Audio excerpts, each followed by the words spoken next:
Վստահաբար բոլոր քրիստոնյաներն էլ ցանկանում են, որ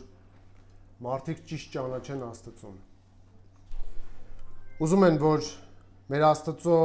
մասին ունեցած մյուսների պատկերացումը եւ իրենց պատկերացումը լինի ճիշտ։ Ուղիղ այնպես, ինչպես որ Աստված ներկայանում է Սուրբ գրքում։ Սա լավ ցանկություն է, բայց հարցն այն է, թե ինչ է անում յուրաքանչյուր քրիստոնյա, որ ամեն մարդ ճիշտ ճանաչի Աստծուն։ Անցած մասում մենք տեսանք քրիստոնյայի արձագանքը կռապաշտությանը, Պողոսի արձագանքը կռապաշտությանը Աթենքում, որ արտահայտվեց իր ներքին բորբոքումով հոգևոր, ինչպես մեկնաբաններն էին ասում, սուրբ զայրույթով, որը որ հետաքրքրված էր Աստծո փառքով, ոչ թե սեփական ցանկություններով։ Եվ նա արձագանքեց այդ կռապաշտությանը, նախաձեռնելով զրույցներ, հարց ու պատասխան իրեն հանդիպող բոլոր մարդկանց հետ, եւ սինագոգում, եւ շուկայում, եւ բոլոր տեղերում։ Եվ նա քարոզում էր Հիսուսի եւ հարության մասին։ Գիտեք, որ նա գտնվում է Աթենքում, փիլիսոփայական դպրոցներ կային այնտեղ եւ մարդիկ լսելով, որ նա քարոզում է Հիսուսի եւ հարության մասին, շփոթելով, որ Հիսուս եւ հարություն դա նույն անձին է վերաբերվում, իմացան, որ Աստվածների մասին է քարոզում եւ նրան կանչեցին, որ գա Արիոպագ, որպեսզի այնտեղ լսեն նրա մասին, թե ինչ է նա քարոզում, ում մասին է նա քարոզում, ինչ է նրա վարդապետությունը։ Եվ ահա Պողոս այնտեղը կանգնած փիլիսոփաների, գիտնականների, կռապաշտների, սնահավատների մոտ եւ պետք է ներկայացնի Աստծուն։ Եվ այս հատվածում մենք տեսնում ենք Պողոսի քարոզի մասին, թե ինչ է նա քարոզում ժողովրդին, հեթանոսներին, կռապաշտներին, որոնք որ ճշմարիտ Աստծուն չեն պաշտում, բայց միևնույն ժամանակ պաշտամունք սիրով են, կրոնասեր են։ Մինչև հիմա մենք տեսել ենք առաքյալների տարբեր քարոզներ ուղղված հրեաներին կամ հեթանոսներին, ովքեր այս կամ այն կերպ գիտեին եւ հարգում էին հին կտակարանի գրությունները, երկրպագելով ճշմարիտ եւ կենդանի Աստծուն։ Այդ բոլոր քարոզները բացահայտում եւ ապացուցում էին, որ Հիսուսը Քրիստոսն է։ Սակայն այստեղ մենք գտնում ենք քարոզ ուղղված հեթանոսներին, ովքեր երկրպագում էին կեղծ աստվածների, ապրելով աշխարհում առանց Աստծո ճշմարիտ գիտության։ Այսպիսով առաքյալի քարոզի նպատակը նման հեթանոսների շրջանում բոլորովին այլ էր։ Առաջին դեպքում մարգարեությունների եւ հրաշքների վրա հիմնվելով անհրաժեշտ էր լսարանին առաջնորդել դեպի փրկչի ճանաչողությունը եւ նրա հանդեպ հավատը։ Երկրորդ դեպքում, այսինքն այս դեպքում, անհրաժեշտ էր հեթանոսներին մատնանշել Աստծո անդադար հոգատարությունը իր արարչագործության նկատմամբ եւ այդպիսով նրանց ուղղորդել դեպի արարչի ճանաչողությունը, որը կբացահայտվեր Քրիստոսի դեմքով։ Մենք արդեն հանդիպել ենք նման քարոզների 14-րդ գլխում, քննարկելով առաքյալների քարոզը Լյուստրայում։ Այստեղ նույնպես գրված է Պողոսի քարոզը, որը հնչել է աթենացիների մոտ, կռապաշտների ավելի պահանջկոտ լսարանի համար։ Այդ իսկ պատճառով այն այդքան հիանալի կերպով այս պատգամը, Պողոսի պատգամը հարմարեցված է այդ լսարանի հանգամանքներին եւ խնդիրներին եւ կատարում է առաքյալի հայտարարած նպատակը, ինչպես նա հատվածում է ասում, որ ուզում է Աստծուն ճանաչեցնել նրանց։ Պողոսը պնդում է, որ իր քարոզի նպատակն է նրանց առաջնորդել կենդանի եւ ճշմարիտ Աստծո ճանաչողությանը, որպես նրանց երկրպագության միակ եւ ճիշտ առարկա։ Այստեղ նա պատրաստվում է հիմք դնել այս հատվածում եւ իր ունկնդիրներին ուսուցանել հավատքի ամենակարևոր սկզբունքը, այն է, որ Աստված գոյություն ունի եւ որ այս Աստված մեկն է։ Երբ առաքյալը քարոզում էր իր ունկնդիրների դավանած բազմաստվածության դեմ, նա չուներ նրանց աթեիզմի տանելու մտադրություն, քանի որ ցանկանում էր նրանց ուղեկցել ճշմարիտ Աստծուն ծառայելու։ Պողոսից առաջ մոտ 4 դար առաջ Սոկրատեսը այնտեղ կռապաշտության դեմ խոսելու համար քարկոծվել է, ներողություն, թույն է խմել եւ մահացել է։ Եվ նույն Արեոպագում, եւ հիմա Պողոսն է այնտեղ, եւ խոսում է բազմաստվածության դեմ, եւ տեսնենք թե ինչ կլինի նրա հետ։ Պողոսին մեղադրում են նույն բանում, եւ 17-18-րդ համարում մենք տեսանք, երբ նրան կոչում էին դատարկախոս, աստվածների մասին քարոզող, առաքյալը լուռ ընդունում է մեղադրանքի առաջին մասը, բայց միևնույն ժամանակ հակադրվում է երկրորդին, հայտարարելով, որ ինքը որևէ պատրվակ չի փնտրում նրանց նոր աստվածներ քարոզելու համար, քանի որ մտադիր է նրանց առաջնորդել դեպի մեկ Աստծո, ինչպես Սուրբ Գիրքն է ասում, հինավուրցի իմացությանը։ Եվ այսպես այս հատվածում հնչում է քրիստոնեական քարոզի գլուխգործոց, ինչպես շատ մեկնաբաններ են գրում։ Մի քանի մեկնաբանություններ, որ կարդում էի այս մասին, բոլորը տարբեր բառերով գրում էին, որ սա քարոզի գլուխգործոց է, այնինչ որ Պողոս այստեղ քարոզում է։ Եվ մտածում էի, եթե ես դրանք կարդացած չլինեի եւ շարունակեի ուսումնասիրել, ինքնուրույն էլ կարիք կունենայի նման բառ փնտրելու,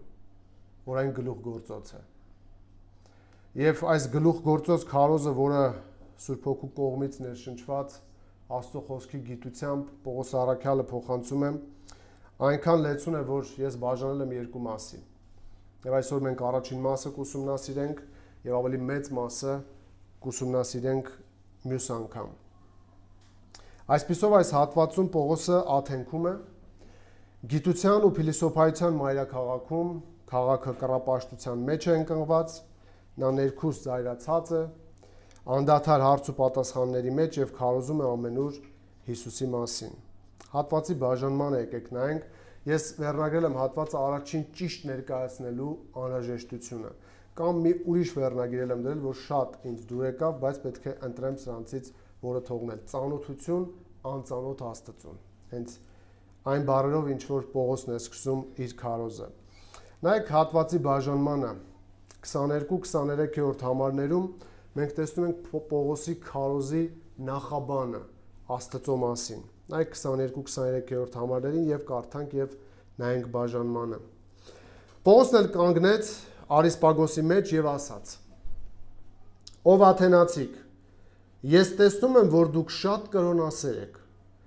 քանի որ երբ շրջում էի եւ նայում ձեր պաշտածներին, տեսա մի խորան, որի վրա գրված էր անծանոթ Աստծուն։ Նա, ում դուք առանց ճանաչելու պաշտում եք, ես նրան եմ քարոզում ձեզ։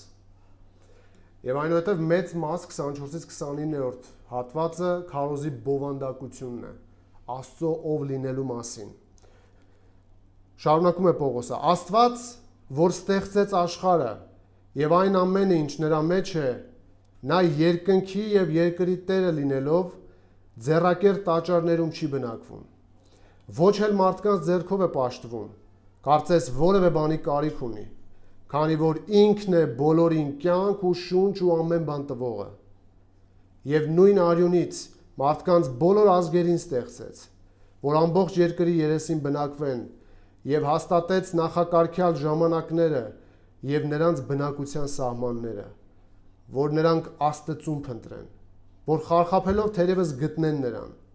թեև նա մեզնից ոչ մեկից հեռու չէ։ Որովհետև մենք նրանով ենք ապրում եւ շարժվում եւ կանք, ինչպես ձեր բանաստեղծներից ոմանք էլ ասացին, թե մենք նրա զարմն ենք, ու քանի որ Աստծո զարմն ենք, չպետք է համարենք, թե աստվածությունը նման է ոսկու կամ արծաթի, կամ քարի, որ քանդակված է մարդկային վարպետությամբ ու խելքով։ Այնուհետև 30-ից 34-րդ համարներում տեսնում ենք քարոզի կոչը եւ 3 արձագանք Աստծուն։ Նայեք 30-ից 34-րդ համարներին։ Բայց Աստված տգիտության ժամանակներն անտեսելով հիմա բոլոր մարդկանց պատվիրում է, որ ամեն մարդ ամեն տեղ ապաշխարի։ Քանի որ նա մի օր սահմանեց, երբ աշխարհն արդարությամբ պիտի դատի այն մարդու ձեռքով, ում ինքը նշանակեց, եւ ամենքին հավաստիացրեց նրան մեռելներից հարուցանելով։ Արձագանքը տեսեք։ Երբ լսեցին մեռելներից հարություն առնելու մասին, ոմանք ծաղրում էին, բայց ոմանք ասացին. դրա մասին մի ուրիշ անգամ կլսենք քեզնից։ Եվ այսպես Պողոսը նրանց մոտից հեռացավ։ Բայց մի քանի մարդիկ նրա կողմն անցնելով հավատացին, որոնցից մեկը Դիոնիսիոս Արիսպագացին էր, Դամարիս անունով մի կին եւ ուրիշներ էլ նրանց հետ։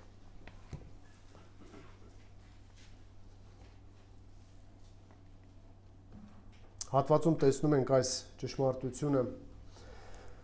որը կարմիր թելի նման անցնում է Պողոսի քարոզի միջով։ Աստծուն ճիշտ ճանաչելու համար պետք է ճիշտ ներկայացնել նրան։ Աստծուն, որպեսզի մարդիկ ճիշտ ճանաչեն, պետք է նրան ներկայացնել ճիշտ, ինչպես որ նա կա, ինչպես որ նա հայտնված է Սուրբ գրքում։ Եվ մի փոքր այլ ձևակերպումներով նույն միտքը պարզաբանված գրել եմ այսպես. սնահավատ մարդիկ արարչին կարող են ճիշտ ճանաչել այն ժամանակ, երբ նրա մասին ճշմարտությունն է քարոզվում։ Երբ կռապաշտներով լի մարդկանց մեջ է գտնվում Պողոսը, նա նրանց ներկայացնում է Աստծուն, որպեսզի ազատի այդ կռապաշտության եւ սնահավատության դրսևորումներից։ Ուրիշ խոսքով, եթե ուզում ենք, որ մարդիկ ազատվեն կռապաշտությունից, չքանդակեն Աստծուն որևէ բանի պատկերով, պետք է ներկայացնել Աստծուն ճիշտ, որպեսզի նրանք կարողանան ազատվել եւ պաշտել կենթանի եւ ճշմարիտ Աստծուն։ Արարչին ճիշտ ներկայացնելը մարդկանց սնահավատությունից ազատելու միակ միջոցն է։ Այսպիսով մենք այս հատվածում տեսնում ենք Աստծո մասին քարոզի 3 շեշտադրում, որոնք պետք է ներկայացնել սնահավատներին, որպեսզի նրանք ճիշտ կարողանան ճանաչել Աստծուն։ Քարոզ, որ իր մեջ այս 3 շեշտերը պետք է ունենա, ինչպես տեսնում ենք Պողոսի քարոզում։ Այսպիսով առաջին, ես 3-ն էլ հիմա ձեզ ցույց կտամ, մենք այսօր միայն առաջինի մասին կխոսենք եւ հետո երկրորդ եւ երրորդի մասին նաեւ։ Ուրեմն 3 շեշտադրումներ, որոնք Աստծո մասին քարոզելիս պետք է հնչեն, պետք է քարոզել արարիչ Աստծո մասին, առաջինը, երկրորդ պետք է ներկայացնել Աստծո ով լինելը, 24-ից 29-րդ համարում, այնտեղ 8 փաստ է Պողոսը ասում, թե ով է Աստված, եւ երրորդ պետք է փոխանցել Աստծո ասացները, թե ինչ է նա ասել կյանքի, դատաստանի, ապաշխարության եւ սպասվող ահեղ գալիք Քրիստոսի դատաստանի մասին։ Այսպիսով, առաջին ինչ քարոզել սնահավատներին, որպեսզի ճանաչեն Աստծուն։ Ինչ քարոզել սնահավատներին, որպեսզի ճանաչեն Աստծուն։ Առաջին պետք է քարոզել արարիչ Աստծո մասին։ Պետք է քարոզել արարիչ Աստծո մասին։ Եվ տեսնում ենք այս երկու համարներում քարոզելու առիթը, քարոզելու անհրաժեշտությունը եւ քարոզի առարկան, բուն կենտրոնը, թե ով է եւ ում մասին պետք է քարոզել։ Նայեք 22 եւ 23-րդ համարներին։ Պողոսն էլ կանգնեց Արիսպագոսի մեջ եւ ասաց. Ով աթենացիք, ես տեսնում եմ, որ դուք շատ կրոնասեր եք։ Քանի որ երբ շրջում էի եւ նայում ձեր պաշտածներին, տեսա մի խորան, որի վրա գրված էր անծանոթ Աստծուն։ Նա, ում դուք առանց ճանաչելու պաշտում եք, ես նրան եմ քարոզում ձեզ։ Պողոսը աթենացիներին քարոզելու համար օգտվում է ընձեռված հնարավորությունից։ Նա հասկանում է, որ այս կռապաշտներին պետք է ճշմարիտ Աստծո մասին քարոզել,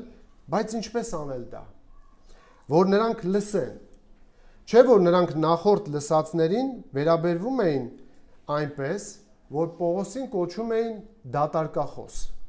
Պողոսը կարծես վստահությունը կորցրել էր նրանց մոտ։ Եվ հիմա Պողոսը պետք է գտնի ելք, որպեսզի իրեն կարողանան լսել։ Վերջի վերջո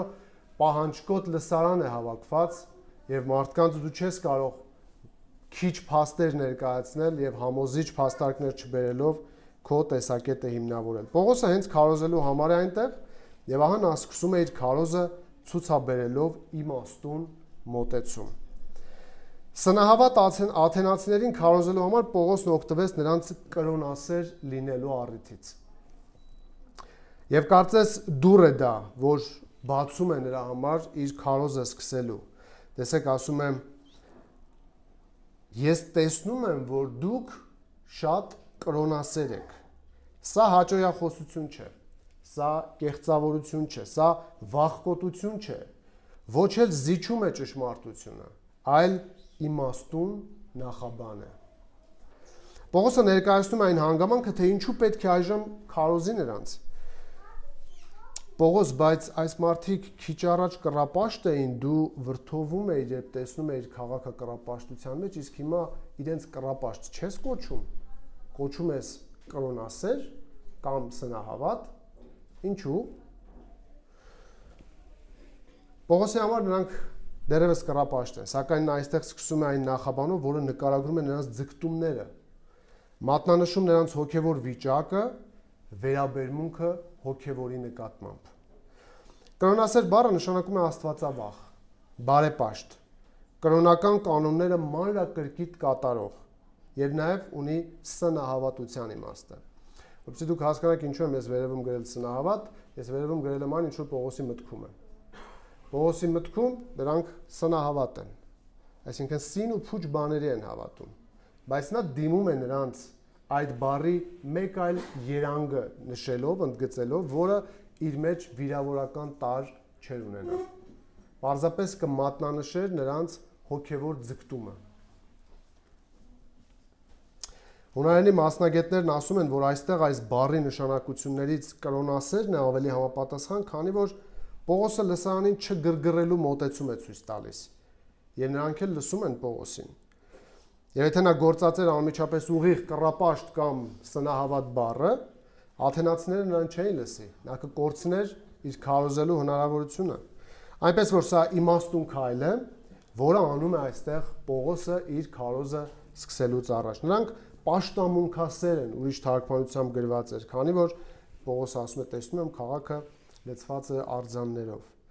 Պողոսն էլ նշում է, թե ինչու է եկել այդ եզրակացության աթենացիների մասին։ Նայեք, համարում 23-ում նա ասում է. տեսնում եմ, որ դուք շատ կրոնասեր եք, քանի որ երբ շրջում էի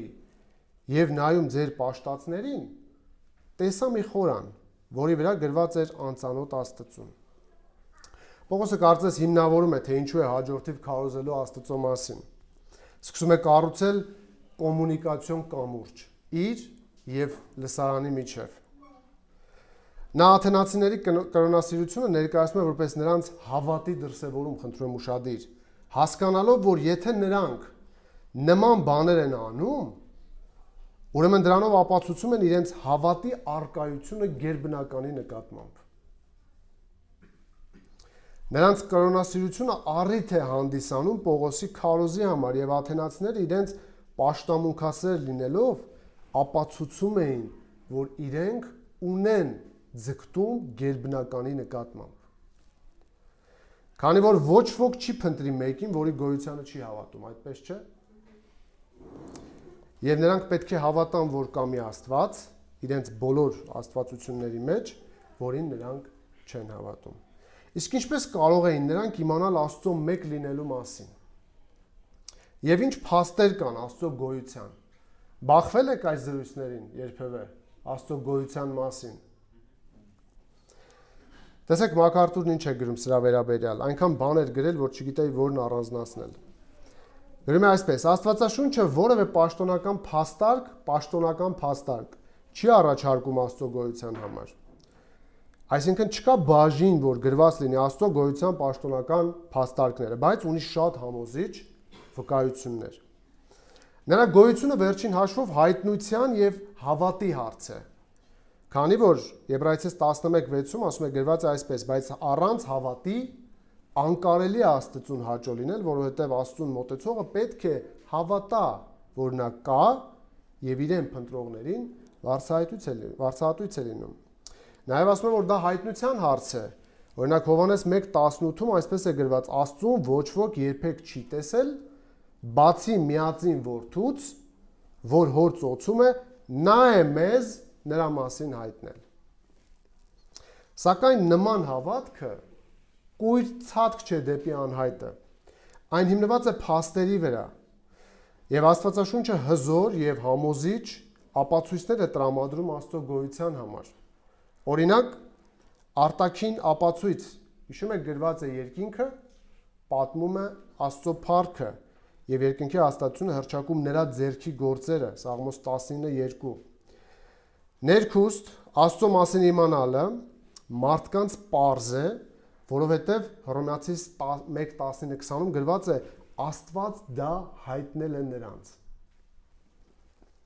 Գրված է այսպես, որովհետև ինչ որ կարելի է իմանալ Աստծո մասին, նրանց հայտնի է, քանի որ Աստված նրանց հայտնեց, այսինքն մարդն իր մեջ ունի Աստծո գաղափարի մասին ընկալում, ձգտում, զգացում։ Աշխարհի ստեղծումից ի վեր, շարունակում եմ Հռոմեացիսը, նրա աներևույթ առանձնահատկությունը, նրա մշտնջենական զորությունն ու աստվածությունը տեսանելի են ստեղծվածների միջոցով, արդ նրանք որևէ արդարացում չունեն։ Իսկ երկրի վրա չկա մի մարդ, որ կարողանա Աստծո առջև արդարանալ, ասելով, որ իր գոյության մասին ինքը որևէ կերպով ընկալում չի ունեցել։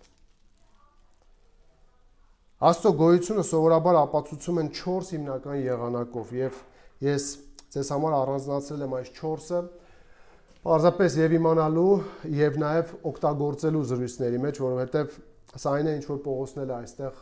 ապագայում անելու, մյուս մասում ենք մենք ավելի տեսնելու։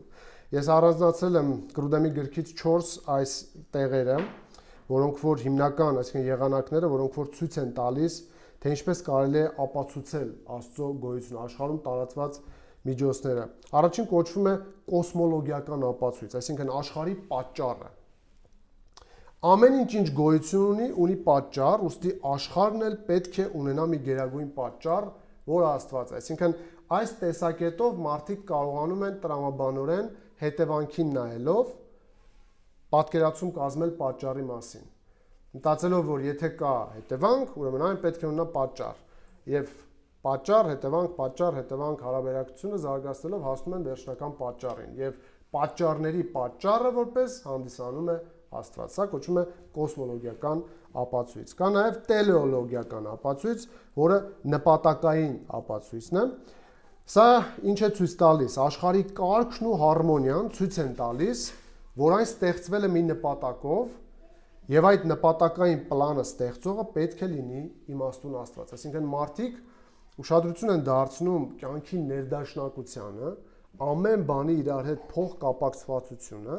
եւ դրանով գալիս են այն եզրակացության, որ սրա հետևը կանգնած է մի բանական մեկը, ով այսքան իմաստուն կերպով ծրագրել եւ ստեղծել է այս աշխարհը։ Երրորդ օնտոլոգիական ապացույց կոչվում է գոյության գերազանցության ապացույց։ Ինչ է ասում սա։ Աստված հասկացվում է որպես այն անձը, ով ավելի մեծ է, քան կարելի է պատկերացնել։ Եվ այսպիսի անձ ունի գոյության հատկություն։ Այսինքն մարդու երևակայությունը ամենամեծ բանը լինելով, այս տեսությունը սահմանափակում է նույնիսկ մարդու երևակայությունը, ասելով, որ այն անձը, որ կանգնած է այս արարչագործության հետևում, մեր երևակայությունից անգամ մեծ է։ Եվ վերջին բարոյական ապացույցը։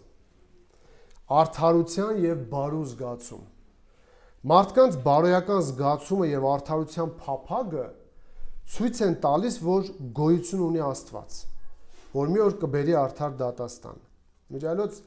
7-8 կամ 9 տարի առաջ մի վիդեո տեսահոլովակ ենք մենք պատրաստել հենց այս բարոյական փաստարկի հիման վրա։ Համաշխարհային վիդեո է եւ մարդիկ կային, որ իրավունքները վերցրեցին եւ դա հայերենով մենք թարգմանեցինք։ Մեր խմբում կարծեմ Ռուզաննա քույր մի անգամ տեղադրել ենք, չէ՞, սրա մասին։ Ժամանակ ունենաք կարող եք լսել եւ այնտեղ բավական սրա մասին է խոսում, սա ինչու է առանձնանում մյուսներից։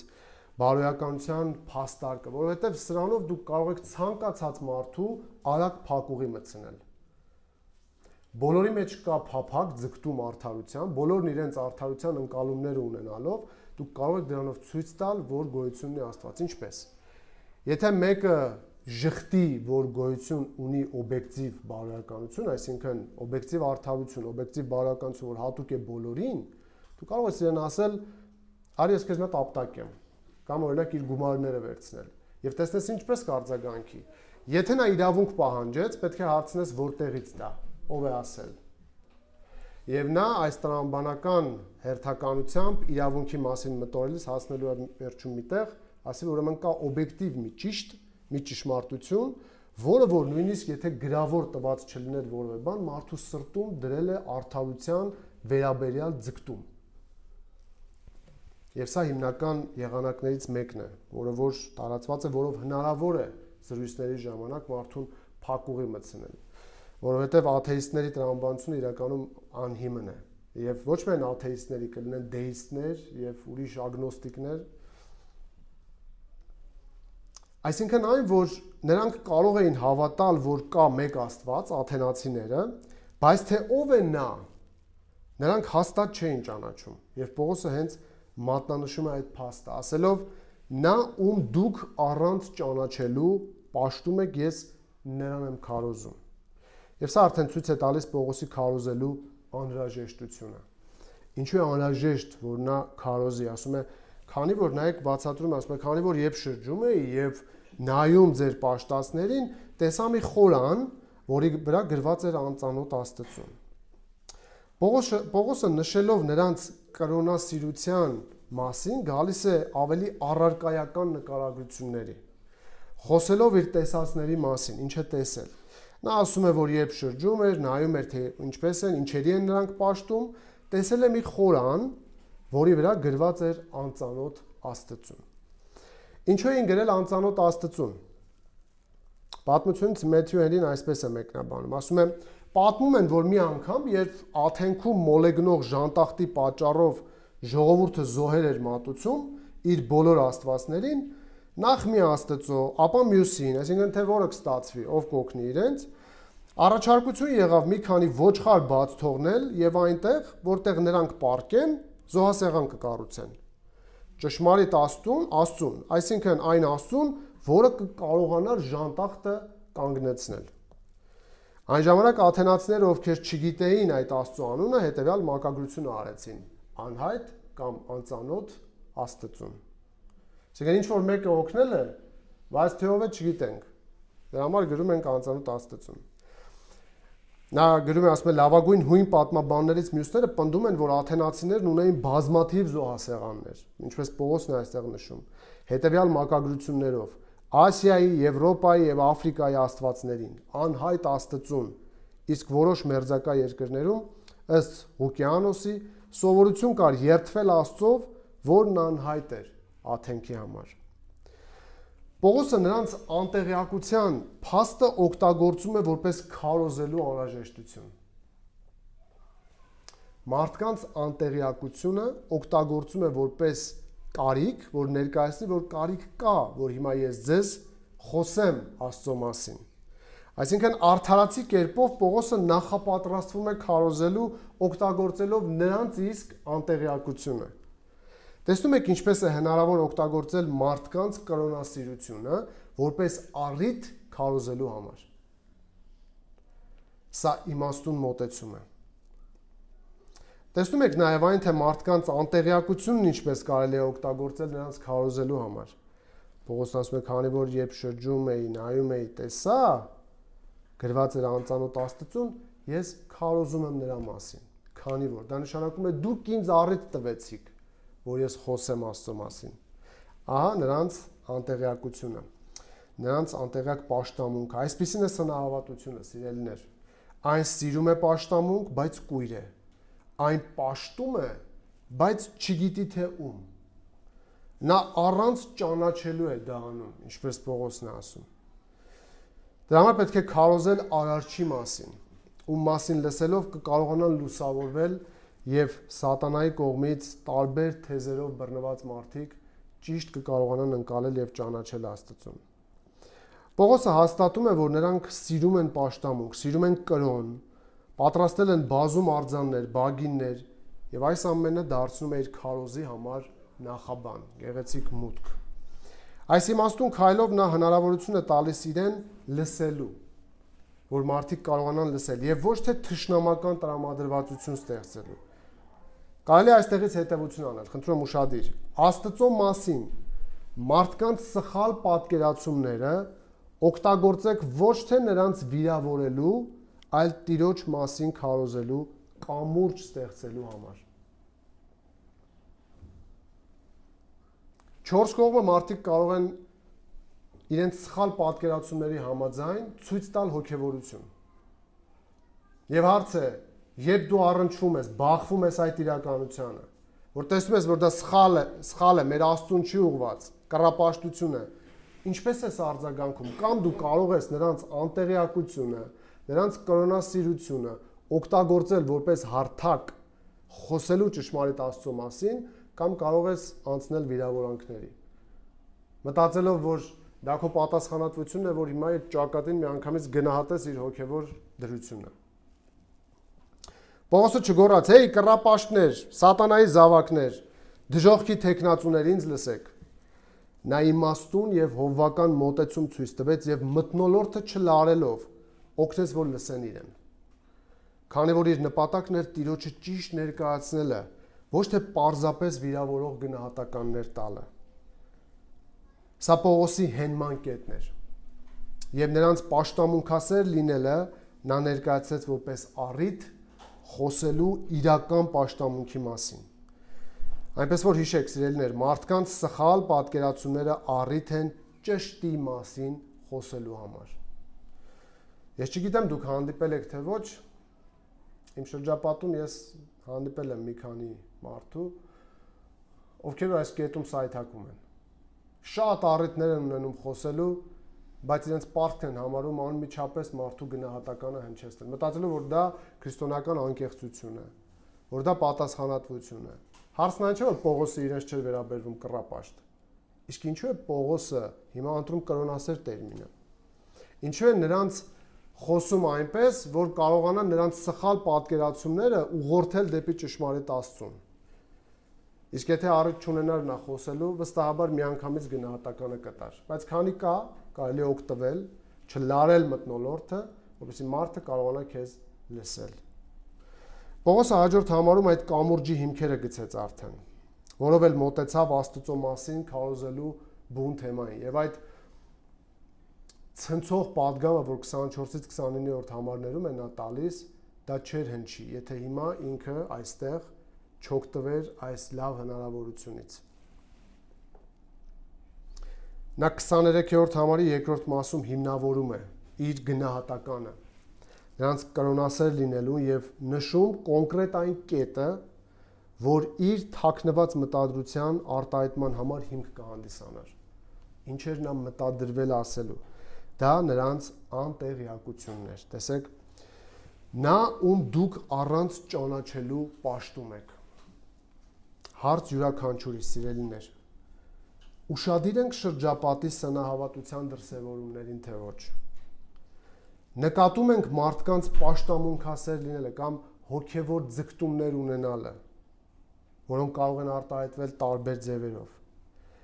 Երբ ապրում ենք նույն քաղաքում, աշխատում ենք նույն վայրում, հանդիպում ենք թաղումներին կամ հարսանիքներին,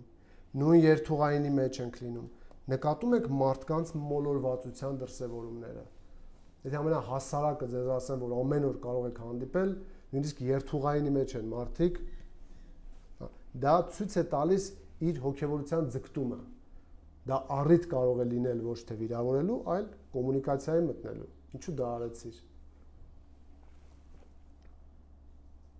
Նկատեք սնահավատության դրսևորումները որպես քարոզելու առիթ, ոչ թե նրանց վիրավորելու առիթ։ Պողոսը վերջապես հասնում է իր մտադրության հստակ բացահայտմանը։ Նայեք 23-րդ համարի վերջին մասին։ Նա ցույց է տալիս իր քարոզի առարկան, թե ում մասին է քարոզում։ Ես նրան եմ քարոզում ձեզ, ասում է, ում դուք առանց ճանաչելու պաշտում եք, ես նրան եմ քարոզում։ Պողոսը հայտնում է իր միտքը պարզ ու հստակ, որ նա քարոզում է մեկ Աստծո մասին, բայց այստեղ մեկ բայց կա։ Նրան եմ քարոզում ասելով, ինչ նկատի ունի Պողոսը։ Որպեսզի չշփոթվենք, չկարծենք, որ Պողոսը նույն չաստվածին նկատի ունի, որը անհայտ է, տեսեք քերականական ինչ կարևոր նրբություն կա։ Ես կարդում եմ հունարեն լեզվի տիրապետող մարդկանց մեկնաբանություններից, ինչպես են նրանք բացատրում սա։ Սա շատ կարևոր է եւ շատ հետաքրքիր։ 23-ում Աստված բառը հունարենում օգտագործված է առանց որոշիչ հոդի։ Ինչը ցույց է տալիս, որ Պողոսը խոսում է ընդհանրական, դեռ չճանաչված Աստծո մասին, երբ մեջբերում են նրանց գրված անծանոթ Աստված ձևակերպումը։ Տեսեք այս ձևակերպման հունարեն քերականության մասին ինչ է գրում Մակարտուրը։ Ասում է սա հետաքրքիր եւ կարեւոր լուսաբանում է մեզ համար։ Նա ցույց է տալիս երկու համար, որտեղ չկա որոշիչ հոտ եւ այդպիսով պարզ է դառնում հեղինակի մտադրությունը, ինչ է նա ուզել շեշտել դրանով, երբ այդպես է գրել։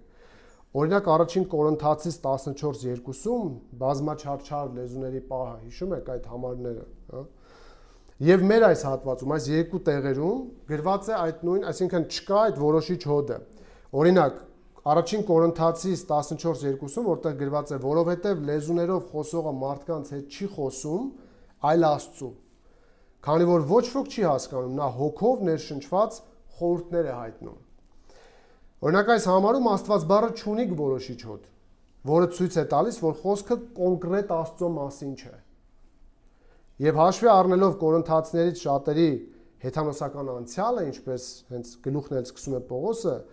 հասկանում ենք, որ Պողոսը նկարագրություն է տալիս նրանց վիճակի մասին, նրանց հեթանոսական անցյալի վերաբերյալ, նկատի ունենալով այն փորձառությունները, ինչ որ նրանք ունեին։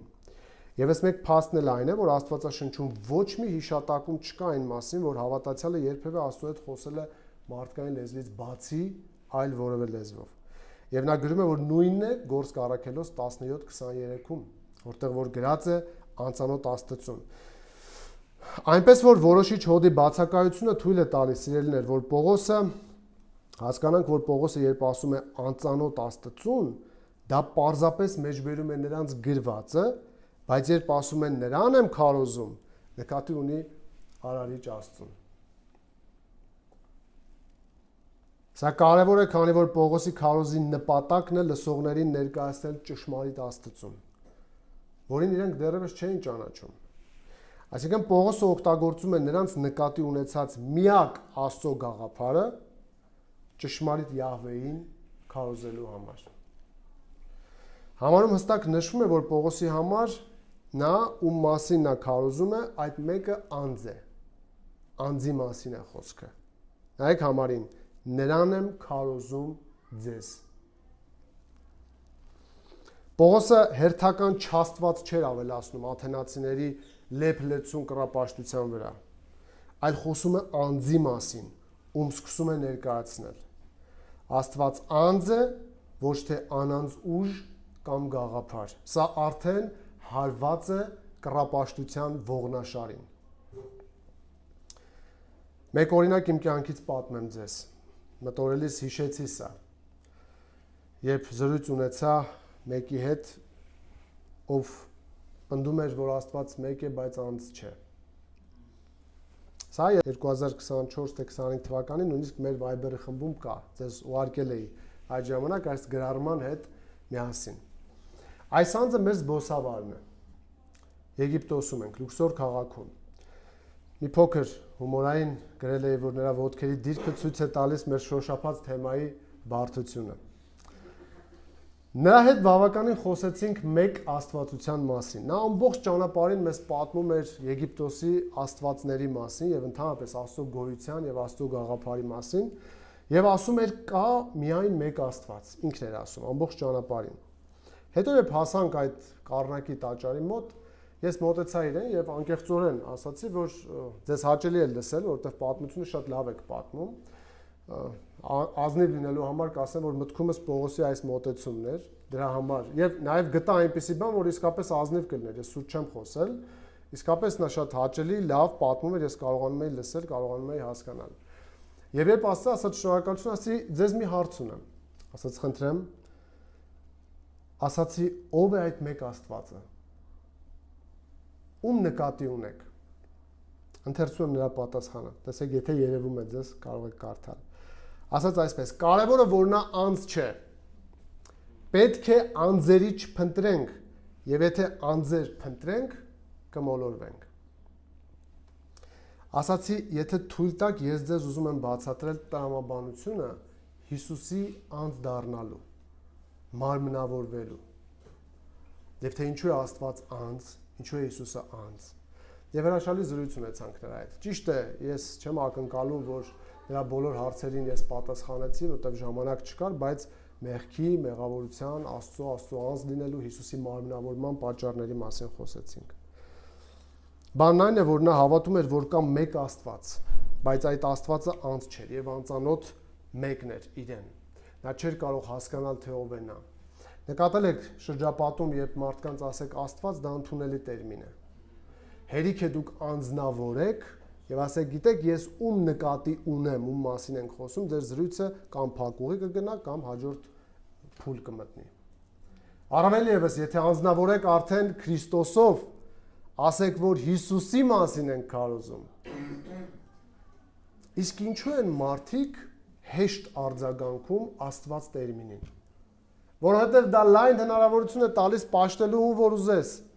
Քո մտքում կարող ես ունենալ ցանկացած մեկին անունը դնել Աստված, ասել, որ դու գերբնական բաներին հավատում ես, քեզ համար Աստված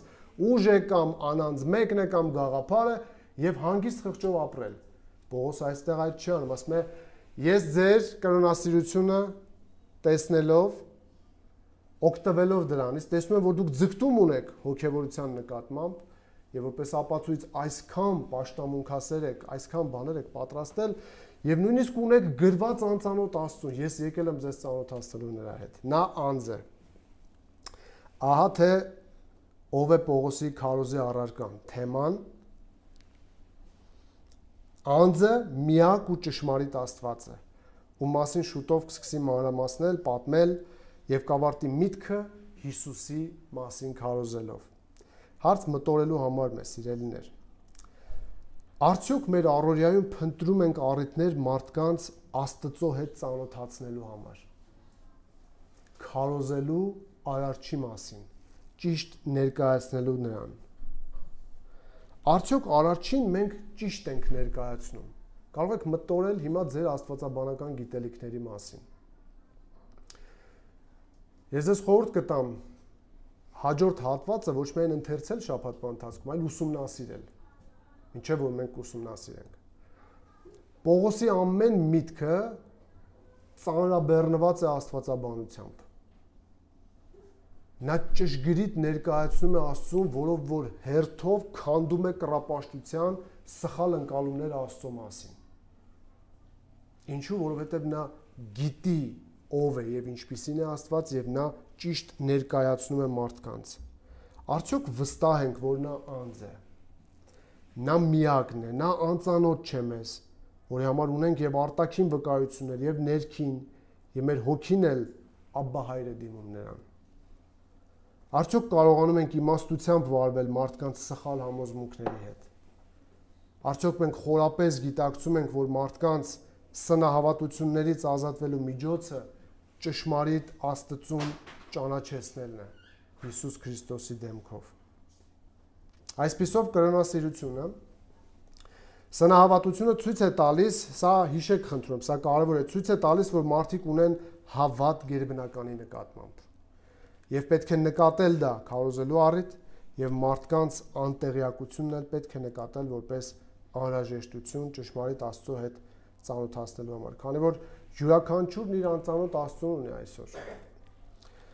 Պետք է քարոզել մեզ ծանոթ եւ միակ Աստծո, Արարչի եւ մեր Տեր Հիսուս Քրիստոսի մասին, ով հայտնեց նրան, ինչպես որ նա է, ով ստույգ պատկերն է, Սուրբ Գիրքն ասում է նրա։ Այժմ մենք գիտենք ում ենք պաշտում եւ ինչու ենք պաշտում։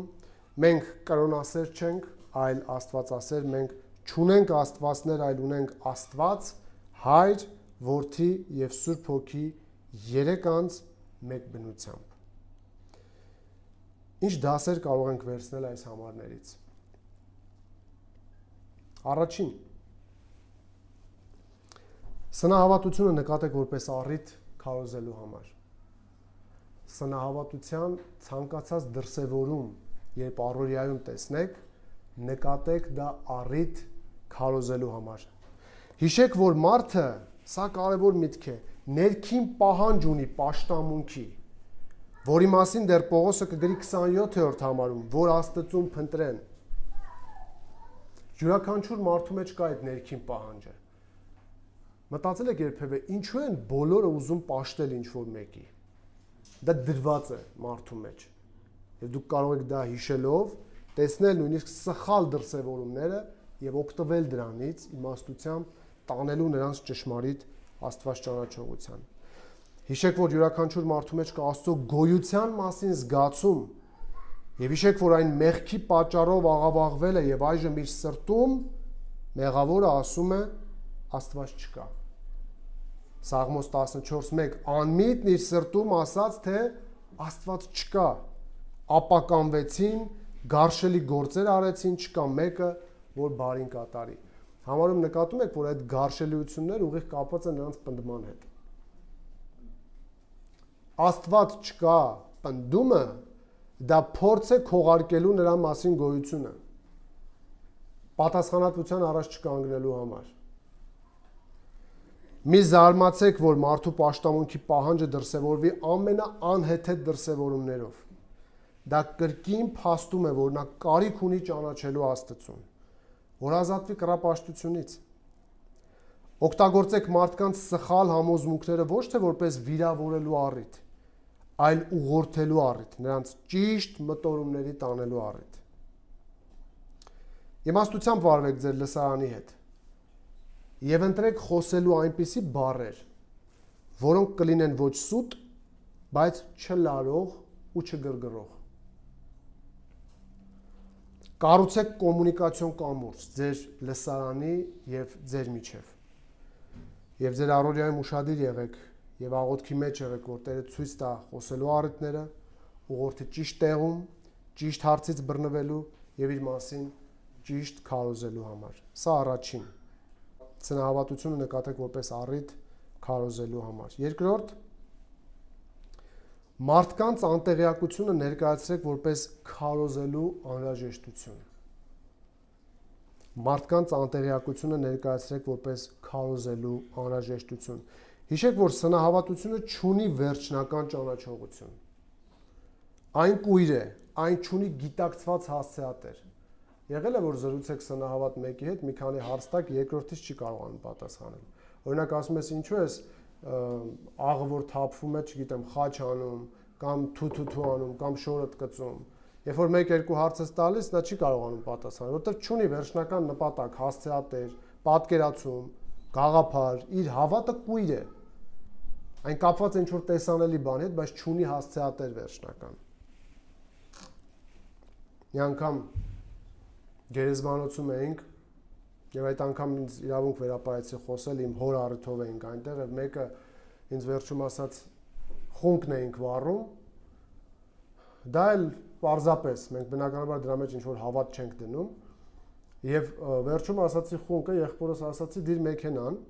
մեկը կողքից ասաց չի կարելի գերեզմանի խունկը դնել մեքենայի մեջ։ Ասացի լավ, ինչու, ասաց չի կարելի, ասացի բայց ինչու, ասաց չի, ասացի ինչու, ասաց չգիտեմ։ Ինչու ես ինձ ասում անեմ մի բան, որ նույնիսկ դու չգիտես, կամ ինչ հավատ ես դնում այնտեղ։ Իմացեք, որ անտեղյակությունը չի ազատում գալիք դատաստանից, այն արդարացում չէ, սիրելիներ։ Պողոսը վերջում դեռևս կխոսի դատաստանի մասին, որ Աստված դատելու է մեկի ձեռքով։ Եղեք հարգալից մարդկանց սնահավատությունների մասին խոսելիս իրենց ներկայությամբ։ Հիշեք, որ ուշադրություն, վիրավորանքը չի ազատելու նրանց սնահավատությունից, այլ Աստված է, որ պիտի ազատի։ Այնպես որ մարդկանց անտեղյակությունը ներկայացրեք որպես առիթ քարոզելու անհրաժեշտություն, քանի որ դու այսպես գիտես, դրա համար ես քեզ ցույց տամ։ Եվ վերջին երրորդ, չփոխարինեք միակ Աստծո մասին քարոզելու առիթը որևէ այլ թեմայով։ Չփոխարինեք միակ Աստծո մասին քարոզելու առիթը որևէ այլ թեմայով։ Զգոն եղեք ինտելեկտուալ զրույցների ժամանակ։ Այնտեղ վտանգ կա կենտրոնանալու հետևանքների վրա, ոչ թե պատճառի։ Մարդիկ շատ հաճախ նյութի տեսանելի մասին, երբ որ սկսում են խոսել, դա եւ կարող է լինել առիթ, այսինքն հետևանքի մասին խոսելիս գնալ պատճառին, բայց կարող է նաեւ լինել գայթակղություն մնալու այդտեղ եւ վերջիվերջո չհասնելու այն պատճառին, ում մասին պետք է խոսել։ Ուշադիր եղեք, որ ձեր քարոզի կենտրոնը առարկան լինի Աստված։ Նրա ով լինելը, նրա ծրագիրը, նրա պահանջները Քանի որ փրկյալների համար ավետարանը Աստծո զորությունն է։ Երբեք չվախենաք նման զրույցների ժամանակ խոսել Աստծո միակը լինելու մասին եւ Քրիստոսի մասին։ Չմտածեք, որ այս զգուշությունները անելով ես կարող եմ մարդ կորցնեմ։ Ոչ, զգուշությունները տարա եւ վստահությամբ խոսի Հիսուսի մասին, որտեղ ովքեր փրկյալ են, ավետարանը Աստծո զորությունն է նրանց փրկելու համար, նրանք կարձագանք են։ Քարոզեք նրան եւ միայն նրան, ով ճանաչելի է այժմ շնորհիվ մեր Տեր Հիսուս Քրիստոսի։ Եվ հիշեք, Աստծուն ճիշտ ճանաչելու համար պետք է ճիշտ ներկայացնել նրան։ Հետևաբար քարոզենք նրա մասին, ճշմարիտ Արարչի մասին։ Եվ հաջորդ մասերում մենք արդեն կուսումնասիրենք Աստծո ով լինելու մասին ինչ է Պողոսը քարոզում եւ Աստծո պահանջների մասին։ Եկեք կանգնենք, աղոթենք եւ ավարտենք։ Շնորհակալ ենք քեզ, մեր երկնավոր Հայր, քո միակը լինելու, քո արարիչ լինելու, մեզ տված ճանաչողության համար։ Շնորհակալ ենք, որ կարող ենք քեզ քո որդու դեմքով ճանաչել, կարող ենք այդ բազմաթիվ վկայությունները տեսնել, եւ երկինքն է պատմում քո փառքը, եւ մեր մեջ ես դրել փափակ քեզ փնտրելու։ Շնորհակալ ենք այս մեծ ողորմություններիդ համար, որ արել ես մեր եւ մարդկության նկատմամբ։ Եվ մասնավոր գոհություն ենք հայտնում հենց մեզ համար, որ Հիսուսով ճանաչեցրել ես քեզ, ինչպիսին որ դու կաս։ Խնդրում ենք, որ դու օգնես, որ մեր ավետարանչական կյանքը ավելի արդյունավետ լինի, որ մենք կարողանանք բոլոր խավերի եւ լսարանների հետ խոսել։ Աղոթել բոլորի համար, ինչպես խոսքդ է ասում, որովհետեւ դու փրկյալներ ունես տարբեր տեղերից, մինչեւ իսկ իշխանավորների միջից։ Օգնիր, որ մեր շրջապատում, մեր ընտանիքում, մեր աշխատավայրում, որտեղ որ լինենք, ուշադիր լինենք քո տված առիթներին։ Մարդկանց հետ շփվելիս զգոն լինենք, որպեսզի տեսնելով նրանց սնահավատությունները ոչ թե վիրավորենք նրանց, այլ դրանք օգտագործենք քեզ ուղղորդելու համար։ Օգնիր, որ եւ քո հոգով առաջնորդվենք, եւ քո խոսքով առաջնորդվենք։ Եվ ամեն օր, որքան որ մեզ կյանք ու շունչ տաս, ճանաչեցնենք մարդկանց քեզ, որ կարողանանք քեզ ոչ թե աղավաղված ճանաչել, այլ ճշմարիտ կերպով, ինչպես որ դու կաս, եւ կարողանան ազատվել իրենց բոլոր եւ բոլոր սխալ պատկերացումներից, սնահավատություններից, իրենց բազմաստվածությունից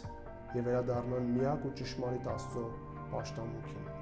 Մեզ խաղաղությանդ մեջ բայր այսօր եւ եթե կյանք տաս, առիթ տաս, օգնիր, որ շարունակենք ուսումնասիրել քո խոսքը, քեզ ճանաչել ու ճանաչեցնել քո ժողովրդին։ Այս ամենը աղոթում ենք մեր Տեր ու Փրկիչ Հիսուս Քրիստոսի անունով, որ փառավորվի Հայրը, Որդին եւ Սուրբ Հոգին, հիմա եւ միշտ եւ հավիտյանս։ Ամեն։